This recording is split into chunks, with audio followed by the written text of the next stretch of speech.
পদ্মা সেতু নির্মাণে প্রমাণ হয়েছে বাংলাদেশ পরনির্ভরশীল নয়, বললেন প্রধানমন্ত্রী। আত্মমর্যাদার সাথে সব বাধা মোকাবেলার প্রত্যয়। সিলেট সুনামগঞ্জে বন্যা পরিস্থিতির উন্নতি, নদ নদীর পানি বাড়ায়, উত্তরে অবনতি, সিরাজগঞ্জে ভাঙছে যমুনার পাড়। ঝাঁঝ বাড়ল পেঁয়াজের, এক লাফে দাম 110-এ। অস্থির মাছের বাজার, কমল ডিমের দর।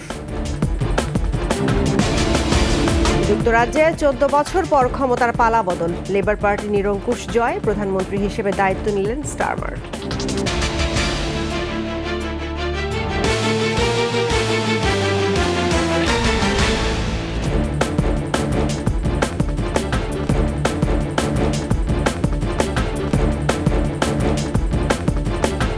শুনছিলেন ফার্স্ট সিকিউরিটি ইসলামী ব্যাংক পিএলসি সংবাদ শিরোনাম। আমন্ত্রণ রাত 11টার 21 সংবাদে। আপনাদের সঙ্গে আছি রাহনুমা রাহি। দর্শক, 21 টেলিভিশনের সংবাদ একই সাথে সরাসরি দেখতে পাবেন আমাদের ফেসবুক পেজ www.facebook.com/2124 অনলাইনে। এছাড়া সংবাদে আরও থাকছে। এবার চন্দ্র দখলে পরাশক্তিগুলোর তীব্র প্রতিদ্বন্দ্বিতা, সবার নজর মূল্যবান সম্পদে, সামরিকীকরণ ঝুঁকির আশঙ্কায় বিশ্লেষকরা।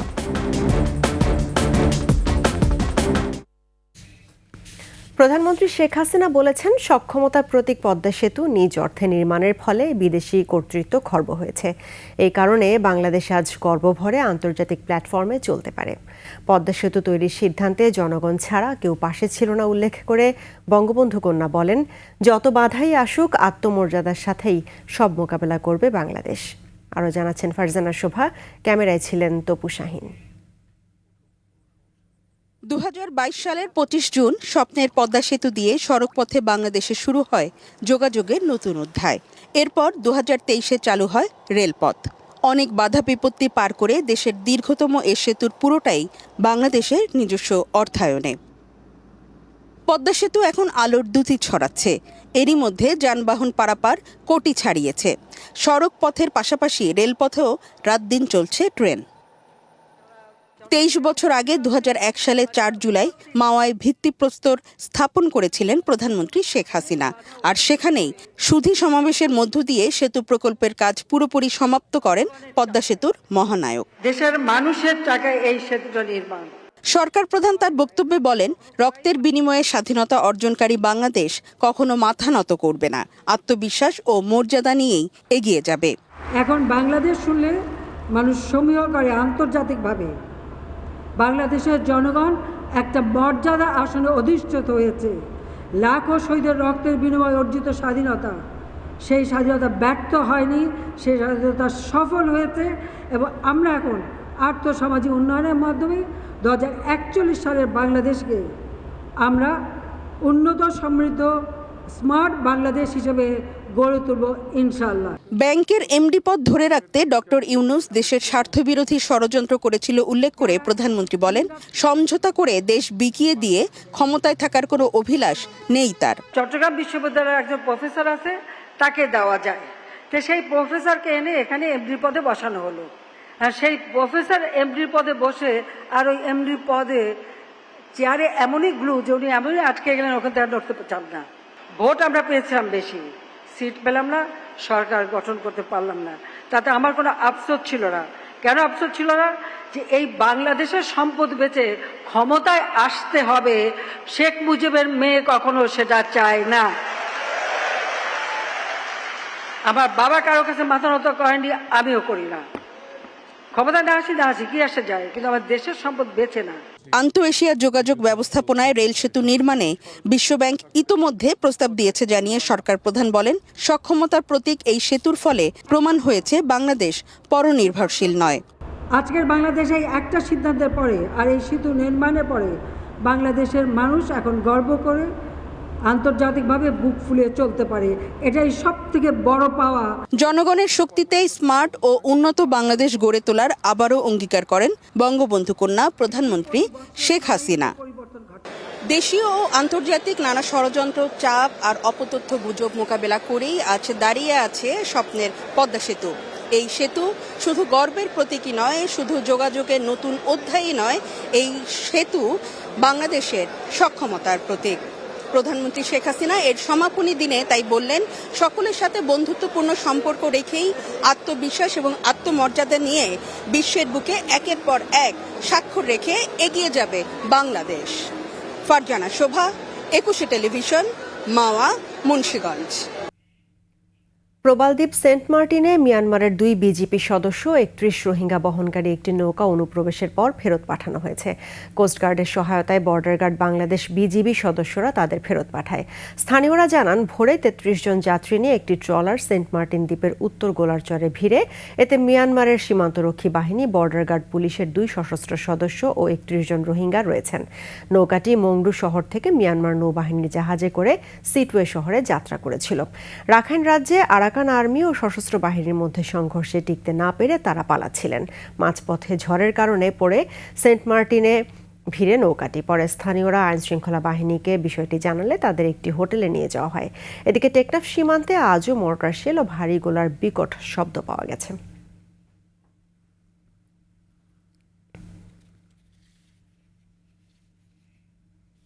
সিলেট ও সুনামগঞ্জে বন্যা পরিস্থিতির কিছুটা উন্নতি হয়েছে, কমেছে সবকটি নদ নদীর পানি, তবে দুর্ভোগ কমছে না বানভাসীদের।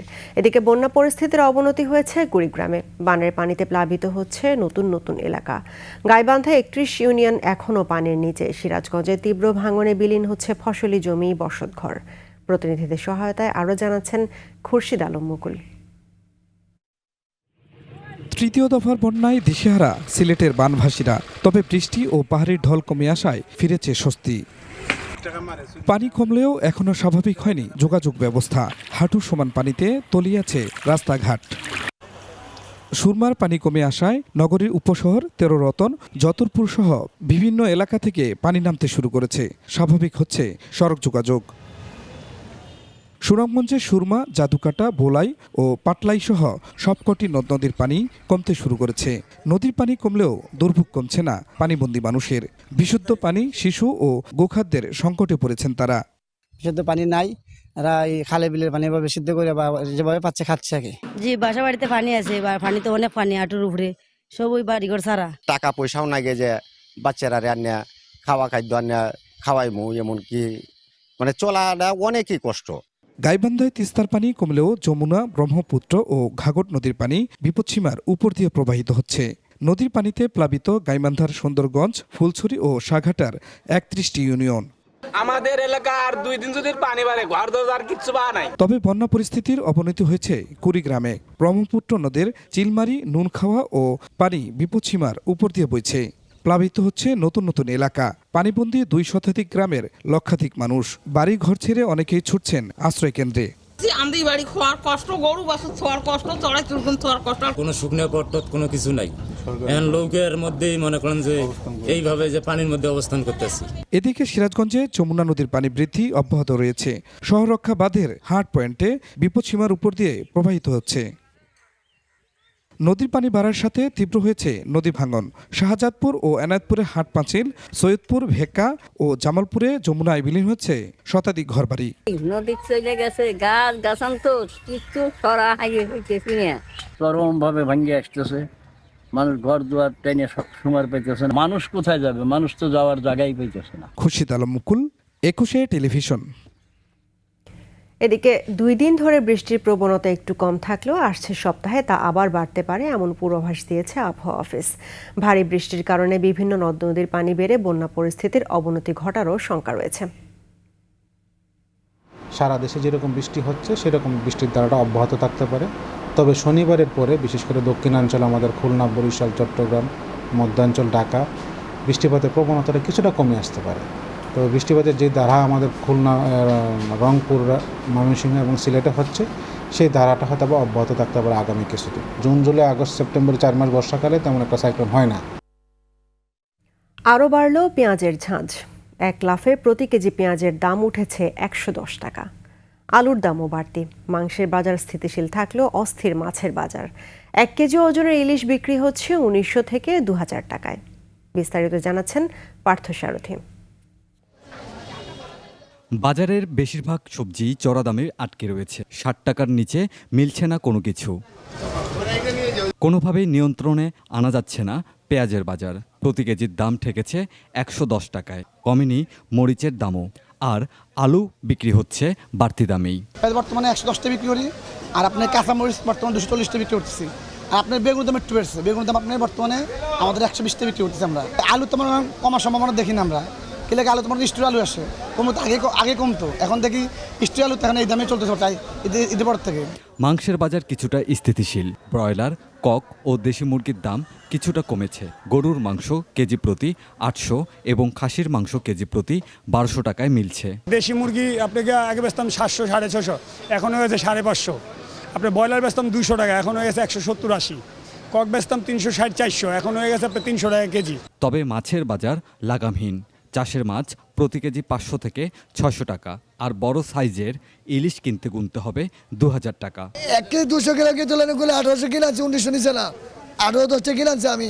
1 কেজি 50 গ্রাম কিনে 1650 টাকা কেজি, 1650 কিনে আনছি। তবে ডিমের দাম কিছুটা কমেছে। ডজন প্রতি বিক্রি হচ্ছে 140 টাকা। ডিম আমদানি যদি ভালো থাকে আরো কমতে পারে। ডিমের দাম কমছে, আমি 15 দিন আগে 160 টাকা করে কিনছিলাম ডজন, আজকে তো 140 টাকা কিনলাম। নিত্যপণ্যের দামের ঊর্ধ্বগতিতে নাজেহাল মানুষের দাবি বাজার মনিটরিংয়ের। অতি মুনাফার জন্য কিছু কিছু ব্যবসায়ী এটা সংকটটা কৃত্রিম তৈরি করা হয়, সিন্ডিকেটের মতো। পার্থসারথী, 21 টেলিভিশন, ঢাকা। যুক্তরাজ্যে নির্বাচন প্রসঙ্গ। যুক্তরাজ্যে নির্বাচনে নিরঙ্কুশ জয়ের পর ব্রিটিশ প্রধানমন্ত্রীর দায়িত্ব গ্রহণ করলেন লেবার পার্টির নেতা কিয়ার স্টারমার। বাকিংহাম প্যালেসে রাজা তৃতীয় চার্লসের সাথে সাক্ষাতের মাধ্যমে প্রধানমন্ত্রীর দায়িত্ব গ্রহণ করেন স্টারমার। এর আগে রাজার কাছে পদত্যাগপত্র জমা দেন ঋষি সুনাক। পাশাপাশি পরাজয়ের দায় নিয়ে কনজারভেটিভ পার্টির নেতৃত্ব ছাড়ার ঘোষণাও দেন ঋষি। আরও জানাচ্ছেন আশরাফ শুভ।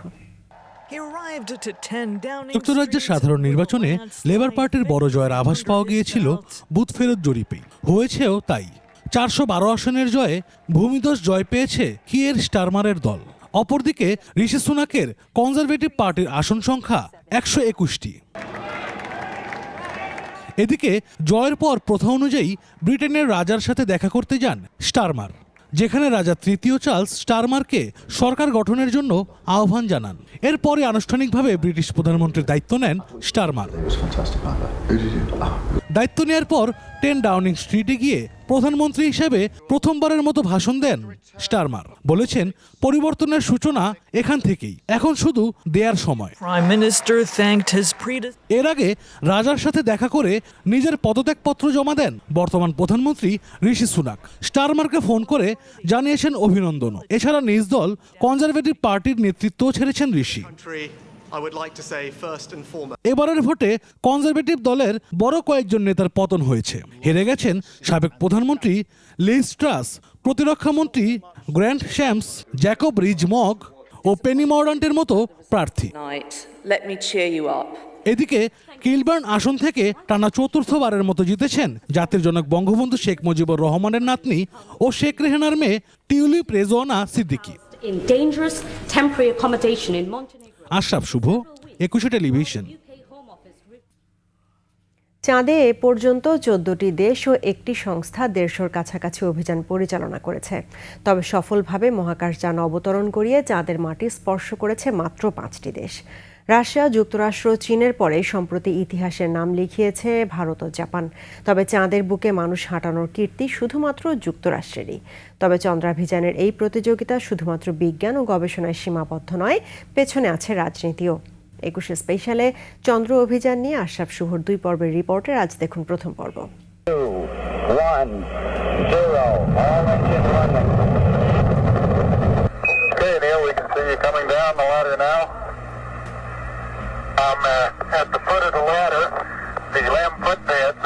উনিশশো 1969 সালের 20 জুলাই মাইকেল কলিন্সকে অ্যাপোলো 11-এর পাহারায় রেখে চাঁদের বুকে পা রাখলেন নীল আর্মস্ট্রং। তাকে অনুসরণ করে নামলেন বাজ অলড্রিন। মানব জাতির সবচেয়ে বড় অর্জনের পাশে নাম লেখালো যুক্তরাষ্ট্র। তবে চাঁদের বুকে অভিযান শুরু তৎকালীন সোভিয়েত ইউনিয়নের হাত ধরে। 1959 থেকে 76 সালের মধ্যে 24টি চন্দ্র অভিযান পরিচালনা করেছিল সোভিয়েত, যার 15টি সফলও হয়েছিল। Card 1, and here's how this extraordinary Heath Robinson 8-wheeler was rolled down from the spacecraft onto the Sea of Rain. চন্দ্রপৃষ্ঠে অভিযান পরিচালনা যতটা না বৈজ্ঞানিক, তার চেয়েও বহুগুণে ছিল রাজনৈতিক প্রতিযোগিতা। স্নায়ুযুদ্ধের সময় এই প্রতিযোগিতায় লিপ্ত হয় ওয়াশিংটন ও মস্কো। 1959 সালের 2 জানুয়ারি প্রথমবারের মতো লুনা 1কে চাঁদের অভিমুখে পাঠিয়ে চন্দ্র অভিযানের যাত্রা শুরু করে সোভিয়েত ইউনিয়ন। অভিযানটি ব্যর্থ হওয়ার পর একই বছর 13 সেপ্টেম্বর মানুষের তৈরি প্রথম বস্তু হিসেবে চাঁদে যায় লুনা 2। এভাবে একের পর এক নবযানগুলোকে চাঁদের বুকে সফট ল্যান্ডিং করাতে থাকে সোভিয়েতের বিজ্ঞানীরা।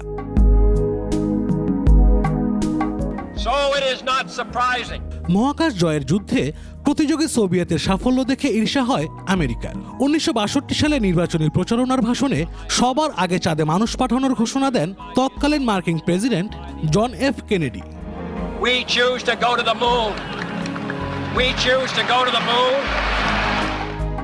অ্যাপোলো কর্মসূচির মাধ্যমে 1969 থেকে 1972 সালের মধ্যে 6টি অভিযানে 12 নভোচারীকে চাঁদে পাঠায় মার্কিন মহাকাশ গবেষণা সংস্থা নাসা। এরপর প্রায় 50 বছর চাঁদে কোনো অভিযান হয়নি। রুশ মার্কিন প্রতিযোগিতার মধ্যেই এখন আর এই যুদ্ধ সীমাবদ্ধ নয়। এশিয়ার 2 পরাশক্তির নজরও এখন চাঁদে। 2013 সালের ডিসেম্বরে চীনের চ্যাং ই-3 চাঁদের বুকে সফলভাবে নামে। 2018 সালে চ্যাং ই-4 এবং 2020 সালে চ্যাং ই-5 মিশন দুটিও সফল হয়। 2008 সালে চাঁদ জয় করতে চন্দ্রযান 1 পাঠায় ভারত। অভিযান ব্যর্থ হলে 2023 সালের 23 আগস্ট চন্দ্রযান 3কে চাঁদের দক্ষিণ মেরুতে সফল অবতরণ করায় ইসরো। চতুর্থ দেশ হিসেবে চাঁদের মাটিতে নামার নজির গড়ে ভারত। ইসরোর নবযানটি চাঁদের দক্ষিণ মেরু অঞ্চলে অবতরণ করা প্রথম যান। সবশেষ 2024 সালের 19 জানুয়ারি বিশ্বের 5ম দেশ হিসেবে চাঁদের মাটি স্পর্শ করে জাপান। দীর্ঘ 47 বছর পর আবারও চাঁদের দিকে নতুন করে মনোযোগ দেয় রাশিয়াও। 2023 সালে লুনা 25কে চাঁদের উদ্দেশ্যে পাঠালেও চন্দ্রপৃষ্ঠের উপরিভাগের সঙ্গে ধাক্কা খেয়ে ধ্বংস হয়ে যায় যানটি। ধারণা করা হয় চাঁদের মূল্যবান সম্পদের দিকেই নজর পরাশক্তিগুলো। তাই তো চাঁদকে সামরিকীকরণেরও ঝুঁকি উড়িয়ে দেয়া যাচ্ছে না। আশরাফ শুভ, 21 টেলিভিশন। দক্ষ জনবল সংকট আর ল্যাবের যন্ত্রপাতি অকেজো সহ নানা সমস্যায় জর্জরিত বরিশাল শেরে বাংলা মেডিকেল কলেজ হাসপাতাল। গাদাগাদি করে দীর্ঘ লাইনে দাঁড়িয়ে সেবা নিতে গিয়ে আরও অসুস্থ হয়ে পড়ছেন রোগীরা। এছাড়া বেশি টাকায় প্রাইভেট মেডিকেলে গিয়ে পরীক্ষা নিরীক্ষা করাতে হচ্ছে দরিদ্র রোগীদের। বরিশাল থেকে সুখেন্দু এদবরের রিপোর্ট, জানাচ্ছেন রত্না জামান।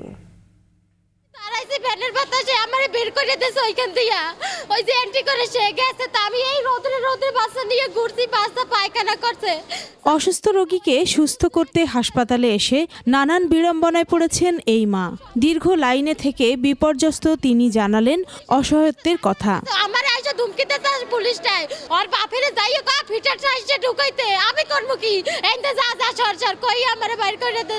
এরকম অনেকেই দূর দূরান্ত থেকে এসে ঘন্টার পর ঘন্টা অপেক্ষা করেন চিকিৎসার জন্য। অবশেষে ডাক্তারের দেখা মিললেও পরীক্ষা নিরীক্ষার জন্য আবার দৌড়াতে হয় বেসরকারি প্রতিষ্ঠানে, যেখানে গুনতে হয় বেশি টাকা। যে চোখটার পরীক্ষা দিচ্ছে সেইটার মেশিন নষ্ট। হাসপাতালে টেস্ট হয় না, আমার বলছে ভেন্টিলেশন গুলো দিয়ে টেস্ট করেছে। এন্ডোস্কোপি আজকে সকালে যাইয়া আমি মেডিনোভা থেকে করাই আছি। মেডিকেলে হলে হ্যাঁ অবশ্যই আমি উপকৃত হইতাম বা আমি কম খরচে করতে পারতাম। সদরের সামনে যে লোক থাকে না, তারা এই জায়গায় নিয়ে যাইয়া এবারে রিপোর্টটা আমার করাই দিচ্ছে। আর নিজেদের অপারগতার কথা জানালেন প্যাথোলজি বিভাগের কর্মকর্তা। 4000 ভাগে ভাগে এভাবে টেস্ট করতে গেলে ব্লাড, ইউরিন, স্টুল, হ্যাঁ, তাতে আমাদের এই জনবল দিয়ে মানে খুবই কষ্ট হয়। এটা মেডিসিন সাপ্লাই পাইলে বাচ্চাদের যে থ্যালাসেমিয়া বা রক্তশূন্যতা যে রোগে ভুগতেছে, এগুলার চিকিৎসায় অনেক সহযোগিতা হবে। তবে সব ধরনের সমস্যা সমাধান হবে এমনটাই আশ্বাস হাসপাতালের পরিচালকের। এমআরআই মেশিন পেলে আমরা আরও সেবা দিতে পারবো। তো আর জনবলের ব্যাপারে আসলে আমাদের জনবল তো 500 শয্যার এগেনস্টে, তো সেই ক্ষেত্রে জনবলের ঘাটতি প্রচুর। এটা আসলে সময় সাপেক্ষ ব্যাপার হবে। সকল সমস্যা দ্রুত সমাধান করে সাধারণ রোগীদের সেবার মান আরও বাড়ানোর দাবি বরিশালবাসীর। রত্না জামান, 21 টেলিভিশন। ব্র্যাক ব্যাংক সমকাল সাহিত্য পুরস্কার দেয়া হলো দেশ বরেণ্য 3 জন সাহিত্যিককে। সন্ধ্যায় রাজধানীর একটি হোটেলে তাদের হাতে পুরস্কার তুলে দেন বিশিষ্ট শিক্ষাবিদ ও লেখক অধ্যাপক ডক্টর সিরাজুল ইসলাম। এবার দ্বিতীয়বারের মতো আজীবন সম্মাননা পুরস্কার তুলে দেয়া হয় ভাষা সৈনিক গবেষক ও লেখক আহমদ রফিককে। এছাড়া এবার কবিতার নান্দনিকতার গ্রন্থের জন্য প্রবন্ধ, আত্মজীবনী, ভ্রমণ ও অনুবাদের শ্রেণীতে বেগম আখতার কামাল, কবিতা ও কথা সাহিত্যের শ্রেণীতে ময়ূখ চৌধুরী এবং তরুণ সাহিত্যিক পুরস্কার পান মাহরিন ফেরদৌস। পরে অধ্যাপক সিরাজুল ইসলাম চৌধুরী বলেন, পৃথিবী যত উন্নত হোক তারপরও সাহিত্য মানুষের মধ্যে সংযোগ ঘটাচ্ছে। মানুষের সঙ্গে প্রকৃতির যে এই সংযুক্তি করে, সেই জন্য সাহিত্য এত গুরুত্বপূর্ণ এবং যারা সাহিত্য চর্চা করছেন তাদেরকেও আমরা এই জন্য গুরুত্ব দিই। যতদিন মানুষের মধ্যে আর মনুষ্যত্ব থাকবে, অনুভূতি থাকবে, কল্পনা থাকবে, চিন্তার শক্তি থাকবে, ততদিন সাহিত্য থাকবে। রাজধানীতে প্রথমবারের মতো আয়োজিত হলো দর্শনের বিনিময়ে বক্তৃতার আয়োজন। গবেষক ও নাট্যকার অধ্যাপক ডক্টর রতন সিদ্দিকীর বাঙালি সংস্কৃতি সহজিয়া উত্তরাধিকার শীর্ষক আয়োজনে টিকিট কেটে বক্তৃতা শুনতে আসেন হল ভর্তি দর্শক। বাঙালির আদি সহজিয়া ধর্ম, সংস্কৃতি ও গৌরবের ইতিহাস চর্চার মাধ্যমে বঙ্গবন্ধুর স্বপ্নের বাংলাদেশ প্রতিষ্ঠা করা যাবে বলে মত দেন ডক্টর রতন সিদ্দিকী। শিউলি শবনমের প্রতিবেদন। থিয়েটার বিষয়ক সাময়িকী মঞ্চকথার উদ্যোগে শিল্পকলা একাডেমিতে লেকচার ওয়ার্কশপ নামে ভিন্নধর্মী এ আয়োজন। বাংলায় আর্যদের আগমন থেকে সাম্প্রতিক বাংলাদেশের অবস্থান সহ বাঙালির গৌরব গাথা তুলে ধরা হয় পুরো আয়োজন জুড়ে। কিভাবে আমরা শ্রেষ্ঠ ছিলাম আর আজকের অবক্ষয়িতভাবে কিভাবে আমরা নষ্ট হয়েছি। বাঙালি যেভাবে বিশ্বের শ্রেষ্ঠতম জাতিগুলোর একটি, সেই তথ্য দিয়ে অধ্যাপক রতন সিদ্দিকী তার বক্তব্য শুরু করেন। বলেন, বাঙালির ইতিহাস যারা লিখেছেন তারা কেউই এই অঞ্চলের ছিলেন না, ফলে ইতিহাসকে নানাভাবে বিকৃত করা হয়েছে। আমরা এতকাল ইতিহাস পড়েছি, আমাদের ইতিহাসের কিছু পুনর্ভাস দরকার। বলেন, আর্যরা এদেশে আসার আগে থেকেই এই অঞ্চলের মানুষ সভ্য ছিল, তাদের ধর্ম ও সংস্কৃতি ভাবনা উন্নত ছিল। বিভিন্ন সময় এদেশে বিদেশি শাসক গোষ্ঠী এসে এদেশের সম্পদ লুট থেকে শুরু করে হিন্দু মুসলিম বিভক্তি, ধর্মভিত্তিক দ্বন্দ্ব তৈরি, বর্ণবাদ সহ বাঙালি সংস্কৃতিকে নানাভাবে ধ্বংস করেছে। বাঙালির ইতিহাসের সবচেয়ে ক্ষতিকর মানুষটি হচ্ছেন বল্লাল সেন। বাঙালির জীবনকে তছনছ করে দিয়েছেন, বাঙালি সংস্কৃতিকে ধ্বংস করে দিয়েছেন তিনি। এই বল্লাল সেন হিন্দু সনাতন ধর্মকে বিভক্ত করলেন। আগে ছিল 4টা ভাগ, এবার তিনি 36টা ভাগ করলেন। যে বাংলাদেশ ধর্মান্ধতার পথে হাঁটছে তাকে বাঁচাতে বাঙালির উদার, মানবিক, ধর্মনিরপেক্ষ সহজিয়া দর্শন চর্চা ফেরানোর তাগিদ দেন তিনি। ওই যে আমার ঐতিহ্য বৃক্ষ, ওই যে আমার ঐতিহ্য জল, আকাশ, মানুষের মাধ্যমে ভগবান, ঈশ্বর, খোদাকে খুঁজে পাওয়া, সেই মানুষের পুজো করা, সেই মানুষের আরাধনা করা, সেই মানুষের কল্যাণ করা, সেই প্রকৃতির কল্যাণ করার সহজিয়া যে দর্শন, তাকে ফিরিয়ে এনে আবার বাংলাদেশকে বঙ্গবন্ধুর বাংলাদেশে ফিরিয়ে নেওয়া সম্ভব। এই আয়োজনের মাধ্যমে বাঙালির মানবতাবাদী গৌরবময় ইতিহাসের সাক্ষী হলেন দর্শকরা। একটা জাতির যে আসলে গৌরবের জায়গাগুলো, সেগুলো যদি ঠিকঠাক মতো আসলে আমাদের প্রজন্ম বা পরের প্রজন্ম না জানে, তাহলে যে আমাদের যে অহংকার, এই অহংকারের সঙ্গে যে এগিয়ে যাওয়া, এটি আসলে সম্ভব না। উনি সম্ভবত সেই উত্তরাধিকারকে আমাদের সামনে তুলে ধরার চেষ্টা করেছেন। সব কিছুই সহজ করে বাঙালি নিজের মতো করে গ্রহণ করেছে এবং তার চর্চা করেছে। এই সহজিয়া দর্শনটাই বাঙালির ঐতিহ্য, বাঙালির এই ঐতিহ্য, ইতিহাস, সংস্কৃতি তুলে ধরা হয়েছে। এই আয়োজন তরুণদের ইতিহাস সচেতন করবে বলে মনে করছেন বিশিষ্টজনেরা। কেউ যদি আমাকে জিজ্ঞেস করতে কখনো যে দর্শনের বিনিময়ে বক্তৃতা হবে, কাকে আনা যায়, তা আমার মনে হয় যে আমি তখন রতন সিদ্দিকীর নামই বলতাম, কারণ তাকে ছাড়া দর্শনের বিনিময়ে আর কেউ অন্য কারো বক্তৃতা শুনতে রাজি হবে বলে মনে হয় না। দর্শকদের প্রশ্নোত্তর পর্বের মাধ্যমে শেষ হয় ভিন্নধর্মী এ আয়োজন। শিউলি শবনম, একুশে টেলিভিশন, ঢাকা। এবার আমাদের বিশেষ আয়োজন জনদুর্ভোগ।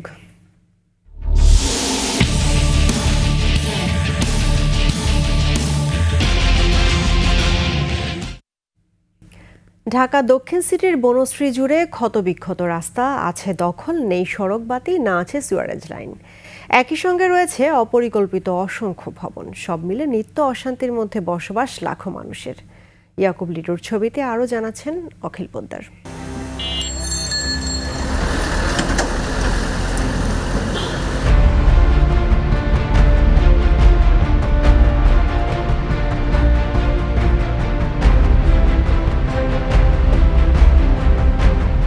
অধিকাংশ ব্লকে খানাখন্দের সড়ক, কোথাও ডুবে আছে বর্ষার পানিতে।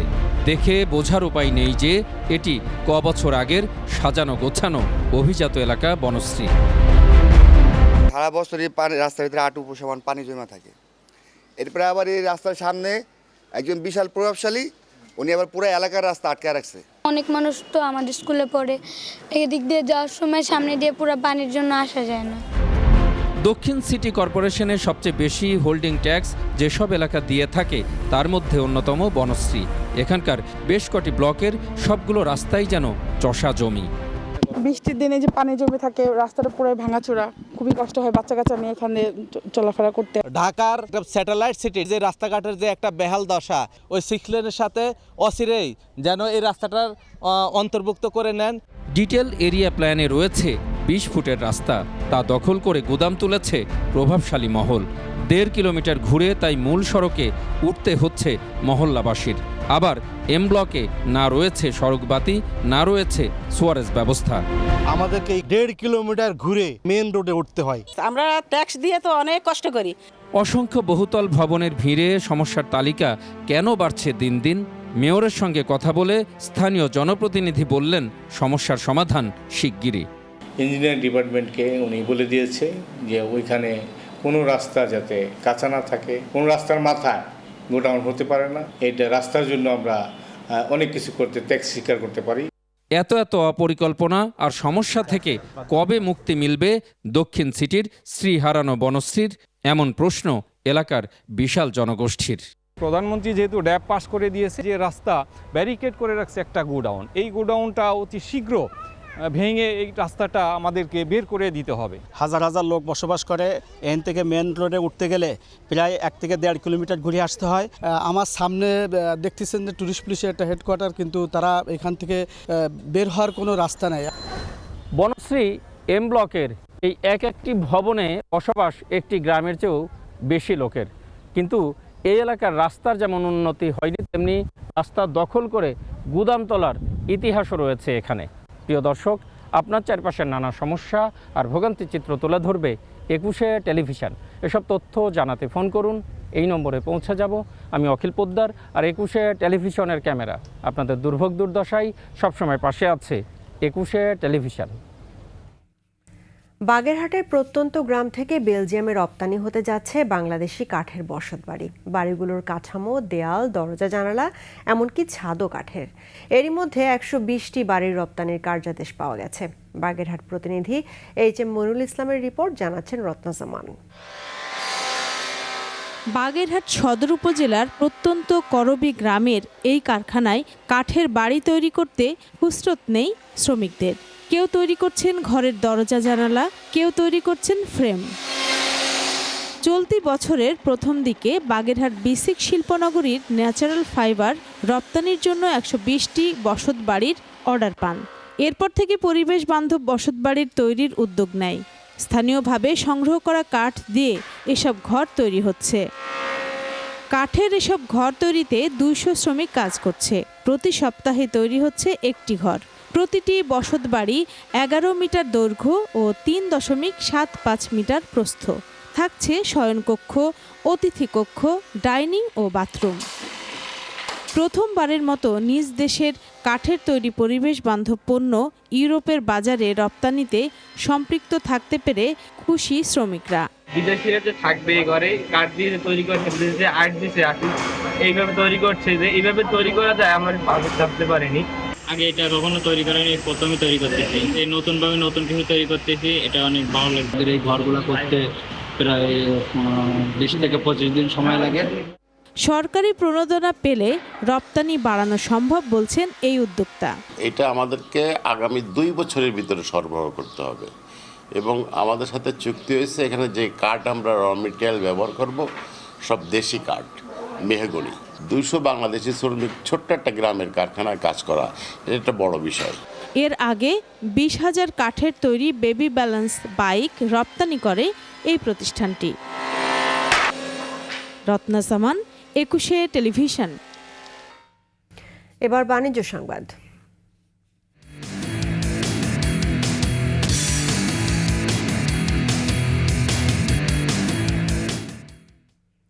ইসলামী ব্যাংক ফাউন্ডেশনের নতুন দুটি প্রতিষ্ঠানের সেবার মান তুলে ধরা এবং পরিচিত করার লক্ষ্যে গ্রামের বিভিন্ন হাসপাতালে চিকিৎসক ও কনসালটেন্টদের সাথে মতবিনিময় সভা হয়েছে।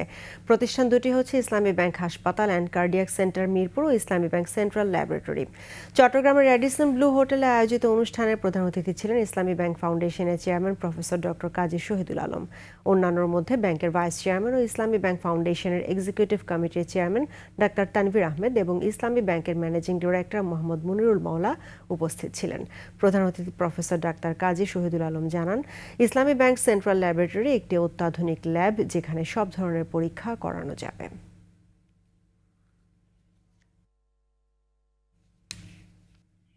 শেষ করছি রাত 11টার 21 সংবাদ। তবে যাবার আগে ফার্স্ট সিকিউরিটি ইসলামী ব্যাংক পিএলসি সংবাদ শিরোনামগুলো জানাবো আরও একবার।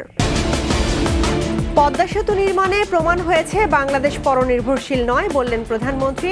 আত্মমর্যাদার সাথে সব বাধা মোকাবেলার প্রত্যয়। সিলেট সুনামগঞ্জে বন্যা পরিস্থিতির উন্নতি, নদ নদীর পানি বাড়ায়, উত্তরে অবনতি, সিরাজগঞ্জে ভাঙছে যমুনার পাড়। ঝাঁঝ বাড়ল পেঁয়াজের, 1 লাফে দাম 110-এ, অস্থির মাছের বাজার, কমল ডিমের দর। যুক্তরাজ্যে 14 বছর পর ক্ষমতার পালা বদল, লেবার পার্টির নিরঙ্কুশ জয়, প্রধানমন্ত্রী হিসেবে দায়িত্ব নিলেন স্টারমার।